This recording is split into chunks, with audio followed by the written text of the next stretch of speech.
সামাউন ফাতারাত, যখন আসমান দীর্ণ বিদীর্ণ হয়ে যাবে, আসমান ফেটে যাবে, কি ভয়ঙ্কর অবস্থা। ইসরাফিল আলাইহিস সালামের সিংহার প্রথম ফুৎকারের পরে আসমান ফেটে যাবে, যার হুকুমে সবাই বলেন তিনি কি। এখন বলেন তো আসমান একটা নাকি সাতটা? আল্লাহ কোরআনে কারীমে বলেছেন, আল্লাযী খালাকা সাবআ সামাওয়াতিন তিবাকা, তিনি আসমানকে 7 স্তরে বিভক্ত করেছেন, 7টি আসমান বানিয়েছেন।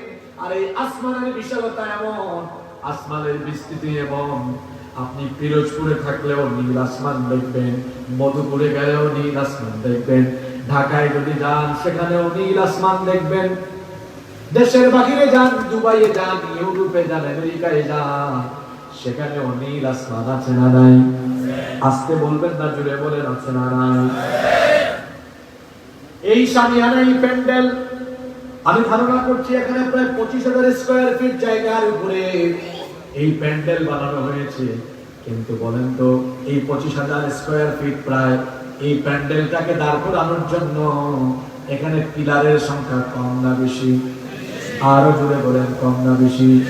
পিরোজপুরে থাকলেও আসমান, মধুপুরে গেলেও আসমান, ঢাকায় গেলেও আসমান, পৃথিবীর যেখানে যান সেখানেই আসমান। এত বড় আসমান আমাদের মাথার উপরে যিনি ঝুলিয়ে রেখেছেন, সেই মহান সত্তা সুবিশাল আসমানকে মাথার উপরে ঝুলিয়ে রাখার জন্য কত লক্ষ কত কোটি পিলার ব্যবহার করেছেন।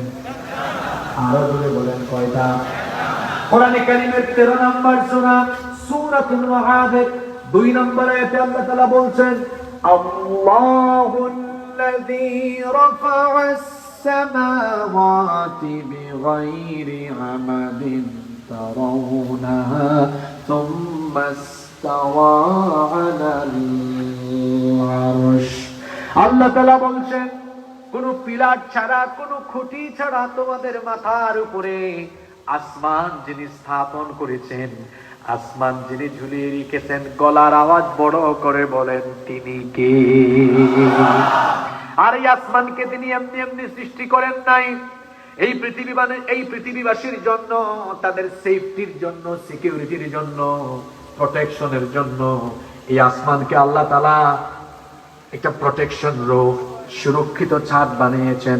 এজন্য আল্লাহ তাআলা কোরআনে কারীমের 21 নম্বর সূরা সূরাতুল আম্বিয়া এর 32 নম্বর আয়াতের মধ্যে বললেন, ওয়াজআলনাস সামাআ সাকফাম মাহফুযা ওয়া হুম আন আয়াতিহা মু'রিদুন। আর তোমাদের মাথার উপরে স্থিত আসমানকে আমি সুরক্ষিত ছাদ বানিয়েছি। The sky has been built as a roof for the protection of the earth. এই আসমানকে আল্লাহ পৃথিবীবাসীর সুরক্ষার জন্য সুরক্ষিত ছাদ বানিয়েছেন। এখানে মাথার উপরে শামিয়ানা না দিলে কি হতো? আমাদের উপরে কুয়াশা আরো বেশি পড়তো। আমাদের বাড়িতে টিনের চাল অথবা ছাদ আছে কেন? যাতে করে শীতের রাতে কুয়াশা না পড়ে, তারপরে বর্ষাকালে বৃষ্টি যেন না পড়ে, গ্রীষ্মকালে যেন রোদের প্রচন্ড তাপ না লাগে।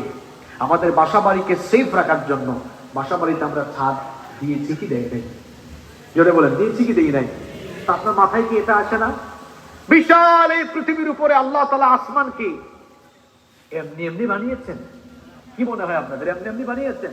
আল্লাহ কোরআনে বলছেন সাকফান মাহফুযা, সুরক্ষিত ছাদ বানিয়েছে। আর এখন বিজ্ঞানীরা সেটা প্রমাণ করে দিয়েছেন, সত্যি সত্যি আসমান আছে বলে পৃথিবী সুরক্ষিত আছে, নইলে পৃথিবী খুঁজেও পাওয়া যেত না, ধ্বংস হয়ে যেত।